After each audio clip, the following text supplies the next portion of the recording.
আসন্ন একাদশ জাতীয় সংসদ নির্বাচন উপলক্ষে সারা দেশে আওয়ামী লীগ, বিএনপি, জাতীয় পার্টি সহ রাজনৈতিক দলগুলো প্রচার প্রচারণা চালাচ্ছে। ৭১ বাংলা টিভির বিশেষ আয়োজন নির্বাচনী ভাবনা নিয়ে দেশের বিভিন্ন এলাকা ঘুরে নোয়াখালী এর বাংলাদেশ জাতীয়তাবাদী দল বিএনপি ধানের শীষ প্রতীকে মনোনীত প্রার্থী বরকতুল্লাহ বুলু একাদশ জাতীয় সংসদ নির্বাচনের প্রচার প্রচারণার একটি তথ্যচিত্র তুলে ধরা হলো। সুপ্রিয় দর্শকবৃন্দ, ৭১ বাংলা টিভির পক্ষ থেকে আন্তরিক শুভেচ্ছা অভিনন্দন। ঠিক আমরা এখন এই মুহূর্তে আছি নোয়াখালী ৩ আসনের জনাব বরকতুল্লাহ বুলু সাহেবের এখানে। আমরা আজকে ঠিক প্রায় 5 দিন যাবৎ সারা বাংলাদেশে বিএনপির বর্তমান কি পরিস্থিতি এবং নির্বাচনে কি কার্যকাল চলতেছে তার উপরে ভিত্তি করে আমরা সারা বাংলাদেশব্যাপী আমাদের 30টি টিম কাজ করতেছে।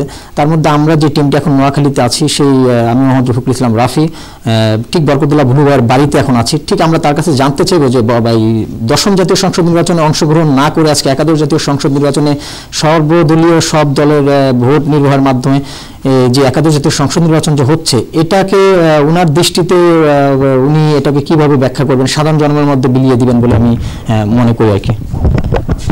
একাদশ জাতীয় সংসদ নির্বাচন আগামী 30শে ডিসেম্বর। 2014 সালের 5ই জানুয়ারির নির্বাচনে আমরা অংশগ্রহণ করে নেই তত্ত্বাবধায়ক সরকারের দাবিতে। দলীয় সরকারের অধীনে নির্বাচন সুষ্ঠু এবং নিরপেক্ষ বাংলাদেশে হবে না, এটাই আমরা সেদিন বলেছিলাম। সে দাবির পরিপ্রেক্ষিতে আমরা নির্বাচনে অংশগ্রহণ করি নাই। এবার আমরা নির্বাচনে অংশগ্রহণ করেছি একটি ষড়যন্ত্রমূলক মিথ্যা মামলায়। আমাদের নেত্রী কারাগারে আছেন, বাংলাদেশের সবচেয়ে জনপ্রিয় নেত্রী, যিনি 23টি আসনে 5 বার নির্বাচন করেছেন, 5 বারই বাংলাদেশের সর্বোচ্চ ভোটের ব্যবধানে উনি জয়লাভ করেছেন। কোনো আসনে উনি পরাজিত হননি বাংলাদেশে অন্য কোনো নেতার পক্ষে, এবং বাংলাদেশে একটি আঞ্চলিক জায়গা নয়, উনি সমগ্র বাংলাদেশের বিভিন্ন আসনে বিভিন্ন সময় দাঁড়িয়েছেন, উনি জয়লাভ করেছেন। সেই সবচেয়ে জনপ্রিয় নেত্রী, বাংলাদেশের প্রথম মহিলা প্রধানমন্ত্রী, ওনাকে মিথ্যা মামলায়, ষড়যন্ত্রমূলক মামলায় ফরমাইশি রায়ের মাধ্যমে জেলখানায় রেখেছেন। আমাদের নেত্রী জেলখানায়, আমরা এই নির্বাচনকে একটি আন্দোলন হিসাবে নিয়েছি এবং প্রমাণ করতে চেয়েছি আমরা যে এই সরকারের অধীনে যে নির্বাচন সুষ্ঠু এবং অবাধ হয় না, সবার জন্য সমতল ভূমি নেই, এটা কিন্তু আমরা আবার নির্বাচনে এসে সারা দেশের 16 কোটি মানুষ এবং সারা বিশ্ব এসে দেখছে। 2014 সালের আমাদের যে দাবি, সে দাবিটি সম্পূর্ণ শতভাগ সত্য। তারপরও আমরা এই প্রতিকূল অবস্থায় নির্বাচনে অংশগ্রহণ করছি। আপনারা সারা বাংলাদেশ ঘুরে দেখছেন।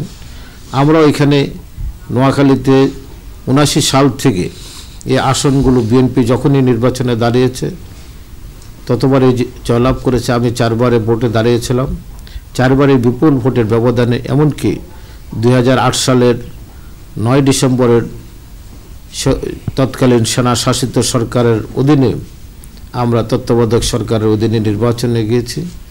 সেনা প্রধানের আপন ছোট ভাই এখানে দাঁড়িয়েছিলেন, তার বিরুদ্ধে বিপুল ভোটের ব্যবধানে আমি জয়লাভ করতে সক্ষম হয়েছি।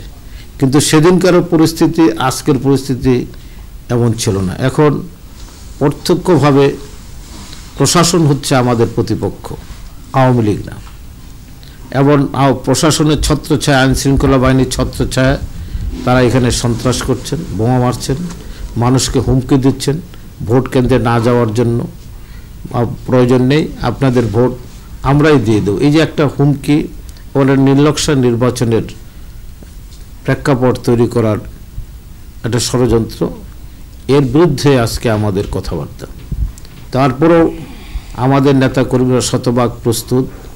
ইনশাল্লাহ 30 তারিখে এই বেগমগঞ্জের শতকরা 80% মানুষ ধানের শীষে ভোট দেবে। ন্যূনতম সুযোগ যদি ভোট কেন্দ্রে যাওয়ার সুযোগ থাকে, আমরা বিপুল ভোটের ব্যবধানে ইনশাল্লাহ নোয়াখালী 3 বেগমগঞ্জ আসন থেকে জয়লাভ করব। এই নির্বাচনটাকে আমরা বলেছি আমাদের নেত্রী জেলখানায়, সেই কারণে আমরা এটাকে আন্দোলন হিসাবে নিয়েছি। এই নির্বাচন আমাদের জন্য একটি আন্দোলন, একটি সংগ্রাম, এটা একটা আন্দোলনের কর্মসূচি। এই নির্বাচনটাকে আন্দোলন হিসেবে আমরা দেখছি। নেত্রী জেলখানায়, সে কারণেই আমরা এই নির্বাচনে অংশগ্রহণ করেছি, এটাকে আন্দোলন হিসাবে নিয়ে। এই 2005 সালের নির্বাচনের আগেও আমরা যখন নির্বাচন দেখেছি তখন দেখেছি যে আমরা বিএনপির অনেক জায়গায় জয় গান। নির্বাচনে আমি তো আগেই বলছি আপনাকে, এবারকার নির্বাচনে আওয়ামী লীগ বিএনপির প্রতিপক্ষ না, বা জাতীয় ঐক্য ফ্রন্টের প্রতিপক্ষ কিন্তু আওয়ামী লীগ না। আওয়ামী লীগের নেতা কর্মীরা কোথাও ভোট চায় না, তারা মানুষকে হুমকি দেয় আপনার ভোট কেন্দ্রে যাবেন না। আমরা তো এখানে তো প্রশাসন হচ্ছে, আইন শৃঙ্খলা বাহিনী বিশেষ করে হচ্ছে আমাদের প্রতিপক্ষ। এখানে তো প্রতিপক্ষ আওয়ামী লীগ না।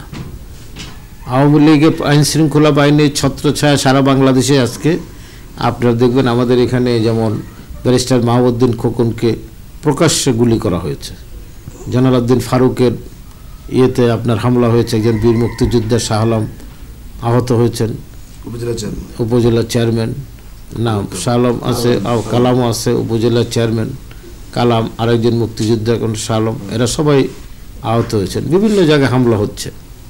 আমাদের এখানেও বললাম তো আপনার ভাঙচুর হচ্ছে, মামলা হচ্ছে। হ্যাঁ, সম্পূর্ণ পুলিশ। আমি একটি জনসভায় বক্তৃতা দিচ্ছিলাম, পাশেই 20-25 জন নর্থনপুর ইউনিয়নে বোমা ফাটালো, পুলিশ সামনে দাঁড়িয়ে আছে।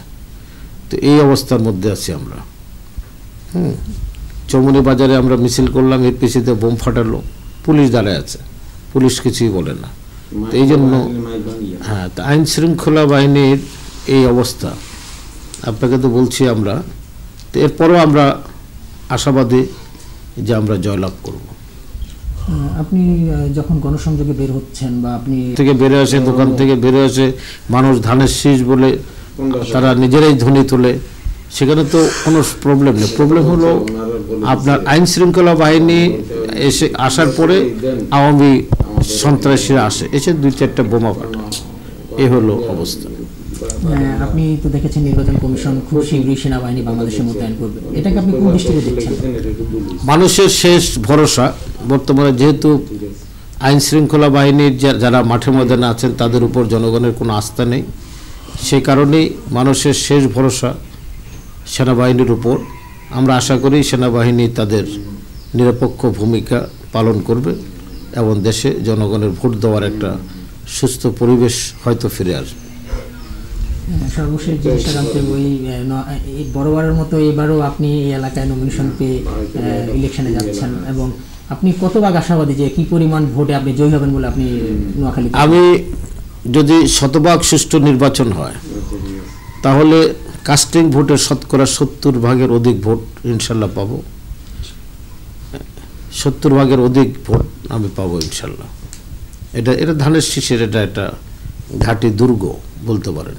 এখানকার মানুষ মনে প্রাণে বেগম খালেদা জিয়াকে, শহীদ জিয়াকে ভালোবাসে, ধানের শীষকে ভালোবাসে, এবং এখানকার মানুষের মজ্জাগতভাবেই তাদের মন মানসিকতার মধ্যে তাদের রক্তের সাথে মিশে আছে ধানের শীষ, শহীদ জিয়া, বেগম খালেদা জিয়া। সারা বাংলাদেশের মানুষ আপনার দুই একটি কথা শোনার জন্য, জনগণ যারা আছেন, সাধারণ জনগণ, তারা সবসময় আপনার দিকে তাকিয়ে থাকেন যে আপনি যদি তাদের উদ্দেশ্যে কিছু বলেন, এবং সারা বাংলাদেশের জনগণ এবং আপনার আসনের যে জনগণ আছে তাদের উদ্দেশ্যে যদি আপনি কিছু বলেন। বাংলাদেশের একটা বিশাল বাণিজ্য খাত ছিল মাল্টি লেভেল মার্কেটিং। এই মার্কেটিংটা আপনি দেখেছেন যে আবুল মাল আব্দুল মুহিত সাহেব যে কোনো কারণেই হোক এই মার্কেটিংটা বাংলাদেশ থেকে বন্ধ করে দিয়েছে, যেই ক্ষেত্রে বাংলাদেশে প্রায় এখন 60 লক্ষ বেকারত্বের সৃষ্টি হয়েছে। এদের উদ্দেশ্যে বাংলাদেশ জাতীয়তাবাদী দল বিএনপি কি ধরনের ভূমিকা রাখবে বলে আপনি আশা করেন? আমি এই মাল্টি লেভেল মার্কেটিং এটা বাংলাদেশের একটি বিকাশমান খাত ছিল। অনেকগুলো কোম্পানি, প্রায় 60 থেকে 70 লক্ষ যুবক তরুণ এর সাথে ছিল। এর মধ্যে ডেস্টিনিও একটা ছিল প্রায় 45 লক্ষ। তা আমি ডেস্টিনি সম্পর্কে অন্যান্য যতটুকু, তাদের কোনো গ্রাহক, একজন গ্রাহকও ওদের বিরুদ্ধে কোনো কমপ্লেন করে নাই। সরকার কি কারণে, এদের প্রচুর সম্পত্তি সারা বাংলাদেশে আছে, হাজার হাজার কোটি টাকার সম্পত্তি আছে, তো এই কি কারণে বন্ধ করে দিল আমার কাছে বোধগম্য নয়। আমার মনে হয় যদি কোথাও কোনো ভুল ত্রুটি থাকতো বা কিছু থাকতো, এটা কমিশন বা এটা কি বলে রেগুলেটরি কমিটি করে দিয়ে, বা একটা কি বলে অন্য যে কোনোভাবে সরকার এটা মানে তত্ত্বাবধানে নিয়ে দেখে শুনে এদেরকে মার্কেটিং করার সুযোগ দিলে এই মানুষগুলো এভাবে ক্ষতিগ্রস্ত হতো না। প্রায় 60 থেকে 70 লক্ষ যুবক তরুণ আজকে তারা তাদের অর্থ হারিয়েছেন।